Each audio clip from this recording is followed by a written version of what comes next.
Hello मुलांनो, आज आपण उदाहरण संग्रह 33 पाहणार आहोत आणि आजचा व्हिडिओ आपला खूपच इंटरेस्टिंग जाणार आहे कारण आपण या व्हिडिओमध्ये विभाज्यतेच्या कसोट्या पाहणार आहोत। कसोट्या म्हणजे काय अशी फार अवघड गोष्ट नाही। तुम्ही फक्त हा व्हिडिओ शेवटपर्यंत पहा, न स्किप करता तुम्हाला सर्व काही समजून जाईल।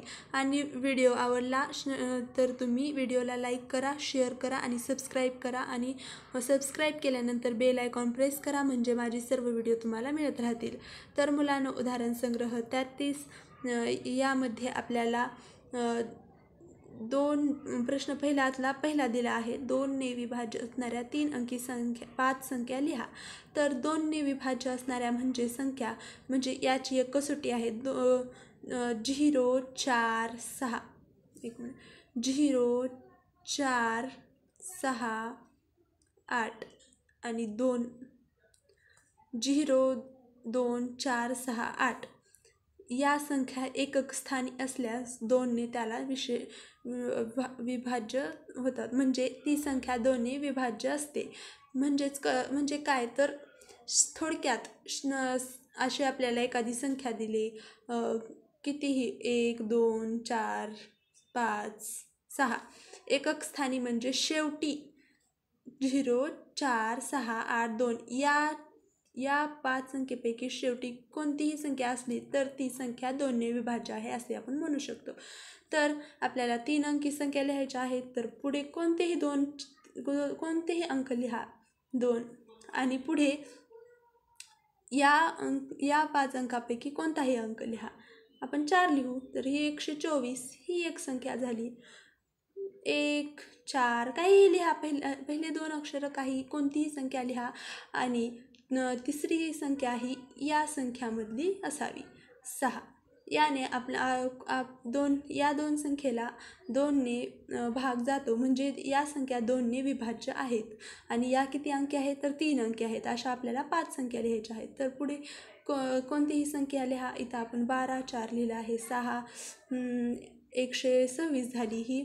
आता 1600 ही 164 फक्त तीच संख्या नका लिहू, वेगवेगळ्या संख्या लिहा।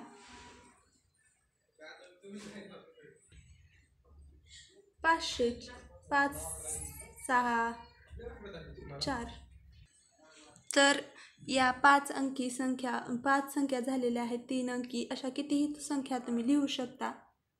या झाल्या 2 ने विभाज्य। आता आपल्याला 5 ने विभाज्य असणाऱ्या 3 संख्या लिहायच्या आहेत। 3 अंकी 5 संख्या लिहायच्या आहेत। 5 ने विभाज्य असणाऱ्या 3 अंकी 5 संख्या लिहायच्या आहेत, म्हणजे यातलाही आपल्याला एक कसोटी आहे। 5 ने विभाज्य असणाऱ्या संख्या ओळखण्यासाठी शेवटी आपल्याला 0 किंवा 5 असायला हवं, म्हणजे शेवटी म्हणजे एकक स्थानी 0 किंवा 5 असलं म्हणजे ती संख्या 5 ने विभाज्य आहे। तर 3 अंकी लिहायचे आहे। पुढे कितीही लिहा, शेवटी 0 1 3 0 किंवा 5 4 0 किंवा 6 4 5 7 9 5 अशा कितीही संख्या तुम्ही लिहू शकता। फक्त शेवटी म्हणजे एकक स्थानी 0 किंवा 5 यायला हवं, म्हणजे ती तुमची 5 ने विभाज्य असणारी संख्या आहे। तर या 3 अंकी 5 संख्या आपण लिहिलेल्या आहेत। आता प्रश्न क्रमांक 3 पाहूया। 10 ने विभाज्य असणाऱ्या 3 अंकी 5 संख्या लिहा। 10 ने विभाज्य असणाऱ्या म्हणजे शेवटी 0 यायला पाहिजे। तर 100 120 किंवा 510 म्हणजे शेवटी 0 यायला पाहिजे। 720 500 600 अशा कितीही आपण संख्या लिहू शकतो 3 अंकी। तर 10 ने विभाज्य ह्या सर्व संख्या 10 ने विभाज्य आहेत। 10 ने विभाज्य म्हणजे काय तर 10 ने याला भाग जातो आणि बाकी 0 राहते। तर 2 आणि 3 या दोन्ही संख्यांनी विभाज्य असणाऱ्या 5 संख्या लिहा। तर 2ची कसोटी तर आपल्याला माहीत आहे, शेवटी 2 4 0 6 8 असं यायला पाहिजे। तर 3च्या पाड्यात पहा, 3 1 3 3 2 3 1 3 3 2 7 तर 6 ने 2ला भाग जातो का? म्हणजे 6 एकटंही असलं तर याला 2 भाग जातो, म्हणजे बेत्रिक 6, म्हणजे हा 6च्याही पाड्यात आहे आणि 2च्याही पाड्यात 6 आहे आणि 3च्याही पाड्यात 6 आहे, म्हणजे दोन्हीने 6ला भाग जातो. तर या 6 ही संख्या 2 आणि 3 या दोन्ही संख्येनं विभाज्य आहे. 3 दुणे 6, 3 त्रिक 9, 3 चौक 12. तर शेवटी 2 आला आहे, म्हणजे ही संख्या 2नेही विभाज्य आहे आणि 3नेही विभाज्य आहे, कारण ही 3च्याच पाड्यात आहे आणि 2च्याही पाड्यात आहे. 3 संग 18, पहा इथे 8 आलं, म्हणजे ही 2ने विभाज्य आहे आणि 3नेही.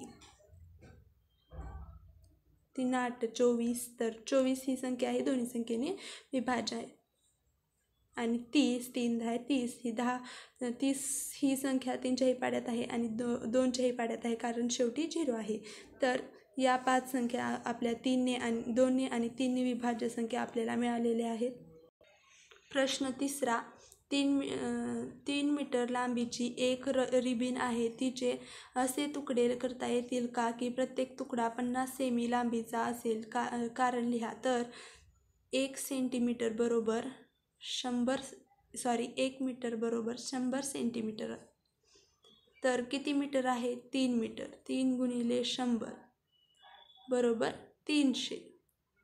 गुणाकार भागाकार तर आपण पाठीमागेच व्हिडिओमध्ये पाहिला आहे, ते व्हिडिओ तुम्ही पाहिली नसतील तर ते नक्की पहा. तर 300ला 50ने निशेष भाग गेला तर आपल्याला त्या रिबीनचे तुकडे करता येतील. तर 6चा भाग जातो आणि 50चा पाडा जर 6पर्यंत म्हणला तर 300 येते आणि बाकी 0 उरते. तर याला 50ने 300ला निशेष भाग गेलेला आहे. तर आपण त्या रिबीनचे 50 सेंटीमीटर असे 6 तुकडे करू शकतो.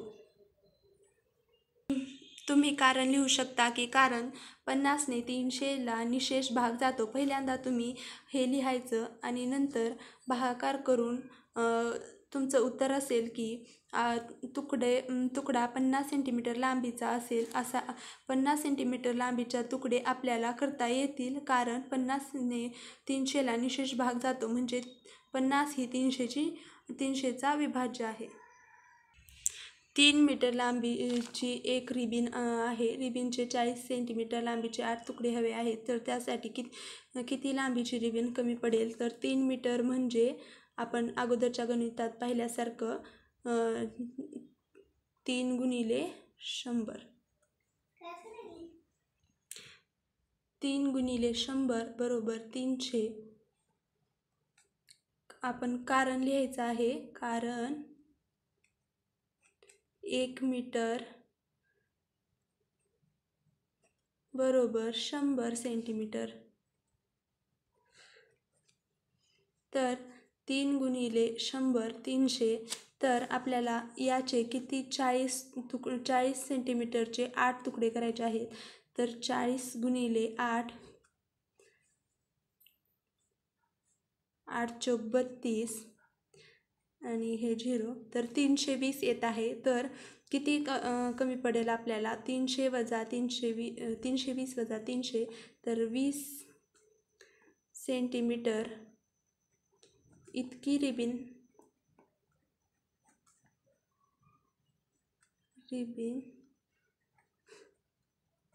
कमी पडेल. हे उत्तर आपलं झालेलं आहे. प्रश्न क्रमांक 5 मध्ये आपल्याला 2 बॉक्स दिले आहेत आणि सांगितलेलं आहे खालील सारणीत दिलेल्या संख्येला दिलेल्या भाजकाने निशेष भाग जात असल्यास अशी खूण करा व भाग जात नसल्यास अशी खूण करा. तर इथे आपल्याला एक करून दाखवलं आहे. 15ला 2ने जात नाही तर चूक केलं आहे. 5ने जात आहे तर बरोबर केलं आहे आणि 10ने जात नाही तर चूक केलेलं आहे. तर 30ला 2ने जातो का? हो, तर कारण शेवटी 0 आहे. 5ने जातो का? जातो. 10ने जातो का? जातो, कारण शेवटी 0 आहे.